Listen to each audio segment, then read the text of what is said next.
Hello friends, welcome to my channel. So ఈరోజు మనం చేపల పులుసు ఎలా తయారు చేయాలో చూడబోతున్నాం. సో ముందుగా స్టవ్ ఆన్ చేసుకొని కడాయి పెట్టుకొని అందులో చింతపండు రసం వేసేసుకోవాలి. తర్వాత ఇందులో 1/2 స్పూన్ పసుపు, 1.5 స్పూన్ వరకు కారం వేసేసుకోవాలి.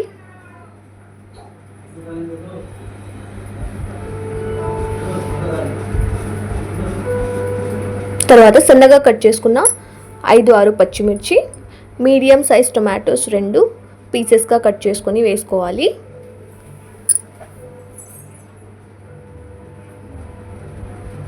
మీడియం సైజ్ ఆనియన్ని కూడా ఒకటి కట్ చేసుకొని వేసేసుకోవాలి.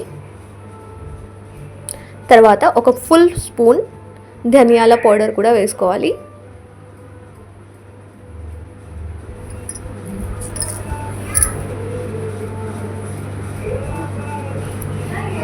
తర్వాత ఇందులో పులుపు చెక్ చేసుకొని ఇందులో ఉప్పు వేసేసుకోవాలి.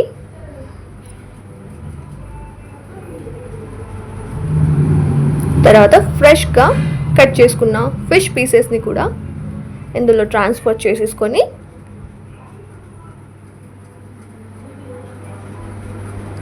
పైనుంచి కొబ్బరి పేస్ట్ వేసేసుకోవాలి.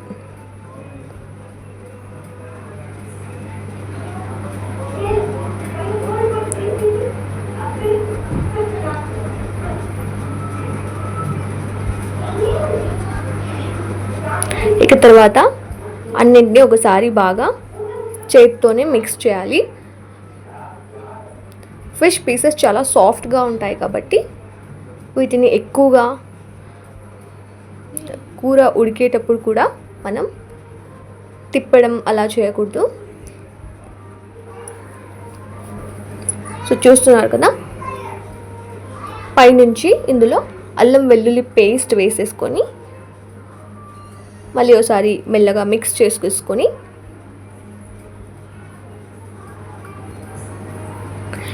మీడియం ఫ్లేమ్లో వీటిని ఉడికించుకోవాలి.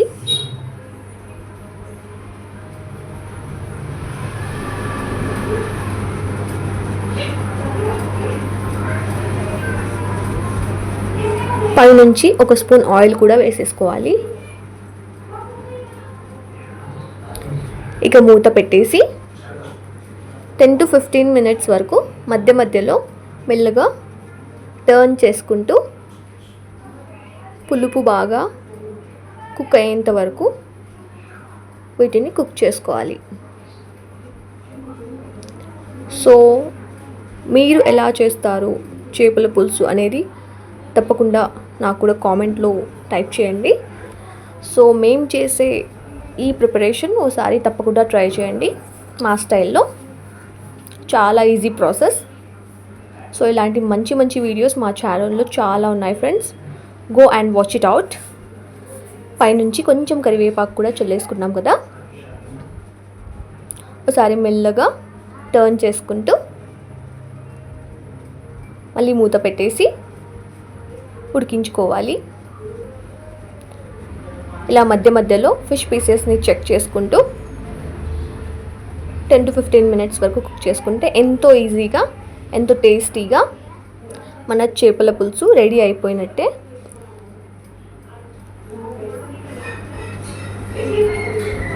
సో ఇలాంటి మరిన్ని వీడియోస్ మన ఛానల్లో చాలా ఉన్నాయి ఫ్రెండ్స్. తప్పకుండా వాటిని కూడా ట్రై చేయండి. ఇంకా ముందు ముందు మన ఛానల్లో చాలా వీడియోస్ రాబోతున్నాయి. తప్పకుండా సపోర్ట్ చేస్తారని అనుకుంటున్నాను. చూస్తున్నారు కదా, పైనుంచి కొంచెం కొత్తిమీర చల్లేసుకొని స్టవ్ ఆఫ్ చేసుకోవడమే. Thank you for watching.